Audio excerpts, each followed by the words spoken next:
السلام علیکم ورحمۃ اللہ وبرکاتہ۔ 1 منٹ کے مدرسے سے سبق نمبر 20۔ نحمدہ ونصلی علی رسولہ الکریم۔ نمبر 1، ترجمہ اذکار نماز۔ الرحمانی، جو بڑا مہربان، الرحیمی، نہایت رحم والا ہے، مالکی، جو مالک ہے۔ نمبر 2، نماز کی سنتیں۔ نمبر 7، فرض کی تیسری اور چوتھی رکعت میں سورہ فاتحہ پڑھنا۔ نمبر 1، رکوع کی تکبیر کہنا۔ نمبر 2، دونوں ہاتھوں سے گھٹنوں کو پکڑنا مردوں کے لیے۔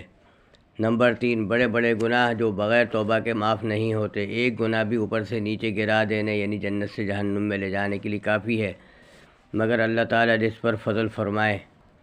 نمبر 18، چھوٹوں پر رحم نہ کرنا۔ نمبر 19، بڑوں کی عزت نہ کرنا۔ نمبر 20، بھوکوں اور محتاجوں کی حیثیت کے موافق مدد نہ کرنا۔ نمبر 4، گناہ کے نقصانات جو دنیا میں پیش آتے ہیں۔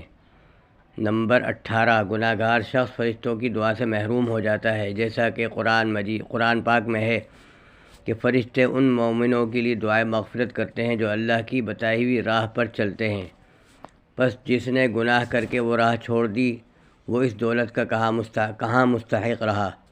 نمبر 19، طرح طرح کی خرابیاں زمین میں پیدا ہوتی ہیں۔ پانی، ہوا، غلہ، پھل ناقص ہو جاتا ہے۔ معلوم ہوا کہ روز بروز جو بے برکتی بڑھتی جاتی ہے، یہ ہمارے گناہوں کا ثمرہ ہے۔ نمبر 20، شرم و حیا جاتی رہتی ہے، اور جب شرم نہیں رہتی تو آدمی جو کچھ کر گزرے تھوڑا ہے۔ نمبر 5، طاعت کے فائدے جو دنیا میں ملتے ہیں۔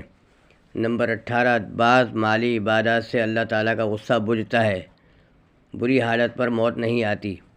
حضور صلی اللہ علیہ وسلم کا ارشاد ہے کہ صدقہ پروردگار کے غصے کو بجھاتا ہے اور بری موت سے بچاتا ہے۔ ترمذی۔ نمبر 19، دعا سے بلا ٹلتی ہے اور نیکی کرنے سے عمر بڑھتی ہے۔ حضور صلی اللہ علیہ وسلم کا ارشاد ہے کہ نہیں ہٹاتی قضا کو مگر دعا، اور نہیں بڑھاتی عمر کو مگر نیکی۔ ترمذی۔ نمبر 20، سورہ یاسین پڑھنے سے تمام کام بن جاتے ہیں۔ رسول اللہ صلی اللہ علیہ وسلم کا ارشاد ہے، جو شخص شروع دن میں سورہ یاسین پڑھے اس کی تمام حاجتیں پوری ہو جاتی ہیں۔ میرے 2 چینل ہیں۔ ایک چینل کا نام الحمد ہے، جو پہلے مقصد حیات تھا، اس کو اب الحمد کر دیا گیا ہے۔ دوسرا چینل ہے گلدستہ اکابر۔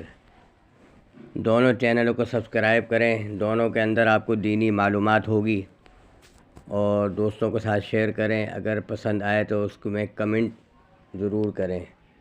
جزاکم اللہ شکراً۔ السلام علیکم ورحمۃ اللہ وبرکاتہ۔